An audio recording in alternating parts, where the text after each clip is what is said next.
Well, here's my position in clear terms. I don't think anyone can understand this unless they have children. I truly don't. I think that people who have not had children, raised children, can understand what we're talking about when we say we don't want our children brainwashed. Let me explain why. At age 5, 6, 7, 8, 9, when they're being brainwashed about the wonders of the gay lifestyle, children don't even understand sexuality. Would you agree with that? Absolutely. They don't know what sex is. You brainwash the child when they're 5, 6, 7, 8, 9 into thinking they might be gay. When the teachers start brainwashing them and say, well, you know, you might be gay. What does a kid know what that means? A kid who's 9 years old has no sexual drive at all, generally. So he hangs out with his friends, if he's a boy, with other friends. And they say, well, if you like the company of other boys, you might be gay. What they're doing is brainwashing boys into becoming gay and girls into becoming gay by telling them that. That's outrageous to put that in the children's heads.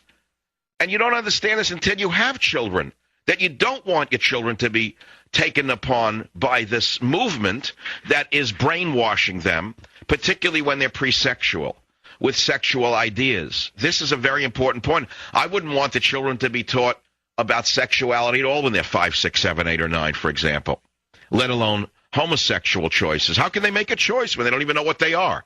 So a kid who might be slightly effeminate, let's say a boy, for example, is not particularly macho. He doesn't like to play games. He doesn't like to run around in the football field. He likes more sensitive things in his life, and he's sort of effeminate in his voice. Does that mean he's gay? It doesn't mean he's gay at all. But if you start telling a child like that, well, you're probably gay because of the way you are, you take a wonderful person with a great genetic possibility and you castigate that person into the well of loneliness for the rest of his life. Moreover, you deny the human gene pool of some very valuable DNA. And I want to keep repeating this. I have said this for 15 years, as long as I'm in the radio. One of the reasons America is suffering right now is because so many people who are gay have not had children. You heard me. That's exactly what I mean, and I want to repeat it. Some of the most wonderful genetic material is going to waste. And I will say that until you finally understand me. You know, in the past, if people had certain inclinations, they usually got married anyway owing to social pressure, and they usually had children anyway owing to social pressure, and they would practice their proclivities on the side. But because the set and the frame of our society has been so altered, where the criminal is now revered more than the cop, where the killer is more revered than the priest, people have come to think that being gay is actually superior to being heterosexual, and not having children is somehow a more advanced way to live. I don't want to go into the details of what I'm saying to you, but I think you get it in broad strokes.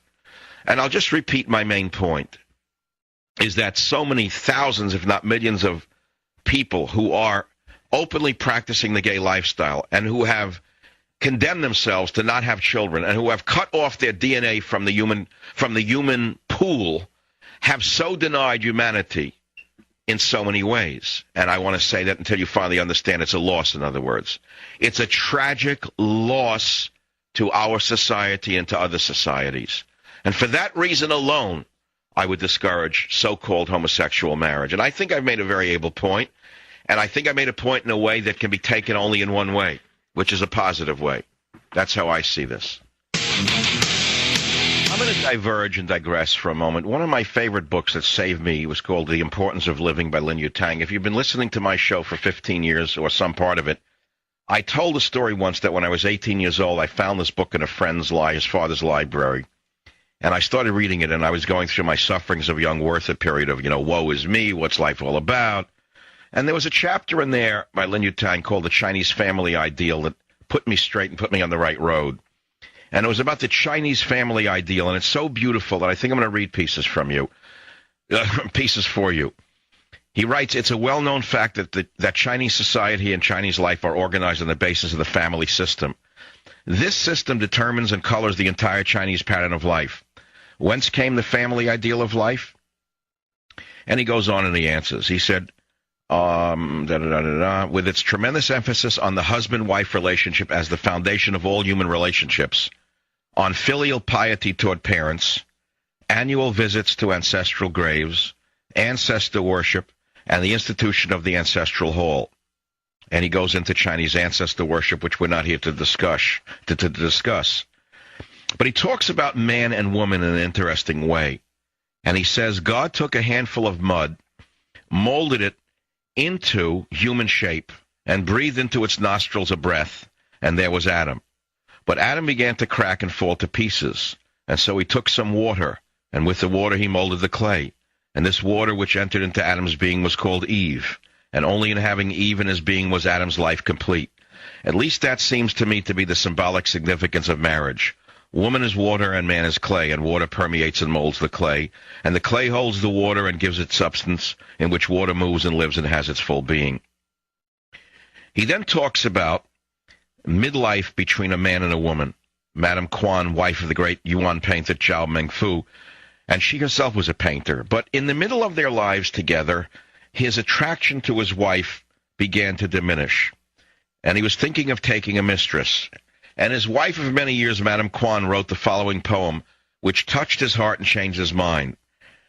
"Twixt you and me, there's too much emotion. That's the reason why there's such a commotion. Take a lump of clay, wet it, pat it, and make an image of me. And an image of you, then smash them, crash them, and add a little water. Break them and remake them into an image of you and an image of me.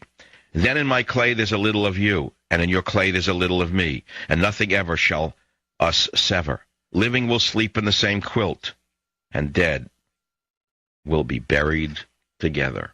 I think that's one of the most beautiful poems written about a husband and wife I've ever read in my life. And I don't hear this anywhere. I don't hear anyone celebrating man and woman. I don't hear anybody celebrating marriage and family. I don't hear anyone celebrating family and children and ancestors. I hear none of this. We're living in a very unbrave new world, and it ties right into our political structure. Our political structure has also evolved into something it was never meant to become in this country. It has been tried before. The system that Obama is trying to impose upon us to bring it down to brass tacks is really not an American system. This system, by the way, is not limited to Obama. It was started a long time ago in this country. And I have used the phrase the neo-Marxist system of Obama, and I use it again and again. When have you heard this president, or the last president for that matter, after the first few years of Bush, after he used the evangelicals to get to the presidency, when did he last, let's go back to Bush, really fundamentally talk about the sacred bond of man and woman, the sacred nature of the family? I didn't hear much of it from Bush. Maybe he did it. Maybe I missed it. Maybe I had the chicken pox when that lesson was given. I don't remember him talking about it. I believe most politicians use various groups until they don't need them, and they have no fundamental beliefs of their own, or if they do, we don't know what they are. But Obama is a married man to a beautiful woman called Michelle. He has 2 beautiful children. Why doesn't Obama ever discuss the beauties of marriage? You would think that a man who is married himself, but in particular for the black community, you heard the caller earlier, why doesn't he talk about the beauties of marriage and the beauties of family? Well, I'll let you figure out why. Let you figure out what forces and influences are controlling every power structure in the Western world today. The Chinese Family Ideal by Lin Yutang in the book The Importance of Living. But I don't understand why relegating same-sex couples to domestic partnership doesn't work. I still don't understand that. Domestic partnership doesn't give them the same rights as a marriage does. Bob, I want to ask a side question because we'll disagree on this. When did your daughter know she was not heterosexual? Somewhere in her 30s. Had she been married to a man, or had she dated men prior to that? Yes. All right. Well, this is something that's going on, and it goes back to my fundamental point, which is that when you make something too accessible, you remove too many people from the normal track of marriage and family. When I was a kid, you had to get married and you had to have children. That's how society goes forward. The societal pressures must be upon the children to get married and have children, or we're dead as a people. Savage. Because it's the last thing I want people to think is that I have some kind of, hidden agenda or antipathy towards gay people, which I really don't. I myself don't practice that particular way of life. On the other hand, I've met people who are gay. So what? It doesn't mean anything to me. And whatever they are as a human being, they are to me. But when I see the radical gays pushing this agenda, that bothers me. That's what bothers me. Savage.